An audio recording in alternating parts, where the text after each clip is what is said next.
La comunicación de crisis es una parte muy importante de la gestión de cualquier crisis, que consiste en alinear las decisiones que se toman para resolver un problema, porque detrás de una crisis siempre hay un problema, y la comunicación que se hace con los grupos de interés. La forma de actuar durante una crisis consiste fundamentalmente en tomar las decisiones adecuadas, es decir, responder a la preocupación social que hay detrás de cualquier crisis. Una crisis lo que crea es una acusación hacia una empresa o hacia un directivo, y por lo tanto lo que es fundamental es entender cuál es la acusación. En segundo lugar, decidir cuál es la defensa del interés general que la empresa debe asumir, es decir, no se trata de defenderse, sino de colaborar con los públicos para resolver un problema realmente social.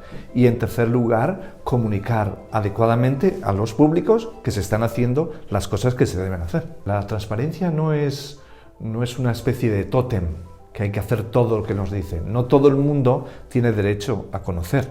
La transparencia se mide en función del derecho a saber.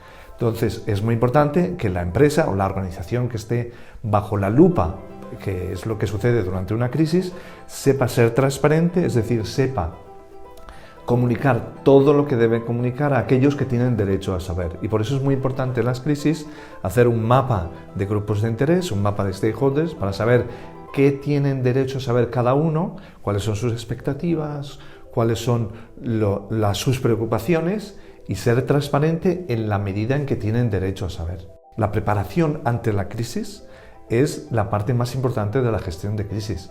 Es decir, todo lo que no es prevención de crisis es ya tarde. Es decir, lo que no es prevención en crisis es muy parecido a la gestión de daños. Por lo tanto, lo que tenemos que hacer es prepararnos, en primer lugar, con un plan de crisis, y en segundo lugar con ensayos, con simulacros, con ejercicios de preparación ante la crisis, cómo reaccionar. El plan de crisis es fundamental porque la respuesta de la organización tiene que ser prácticamente inmediata. El plan de crisis lo que nos permite es individuar cuáles son los riesgos que vamos a asumir. Los riesgos no son solamente riesgos físicos de accidentes, aunque las empresas están normalmente preparadas, tienen un plan de riesgos físicos, un plan de riesgos jurídicos, un plan de riesgos cómo van a bloquear las operaciones de la organización y por lo tanto cómo acudir a otros proveedores, etcétera, etcétera. Esos son riesgos importantes, pero los riesgos que son más difíciles de afrontar son los riesgos reputacionales.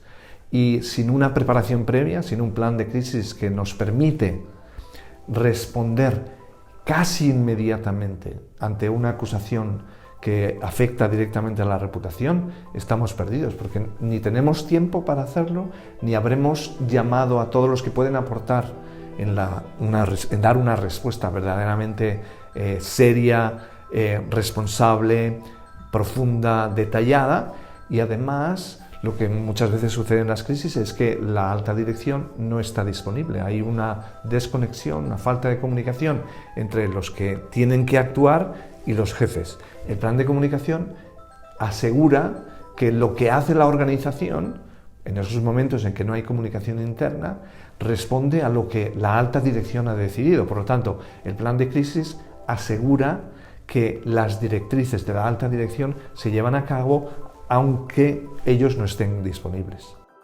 Una consultora de comunicación como Proa aporta soluciones para la comunicación.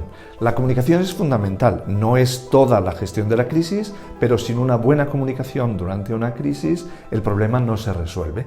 Y por lo tanto, una consultora como Proa lo que aporta son las mejores prácticas en ese sector, en esa industria, ayuda a la alta dirección a tomar las decisiones adecuadas desde el punto de vista de la comunicación y desde el punto de vista de la gestión, y en tercer lugar prepara a los directivos para implementar ese plan.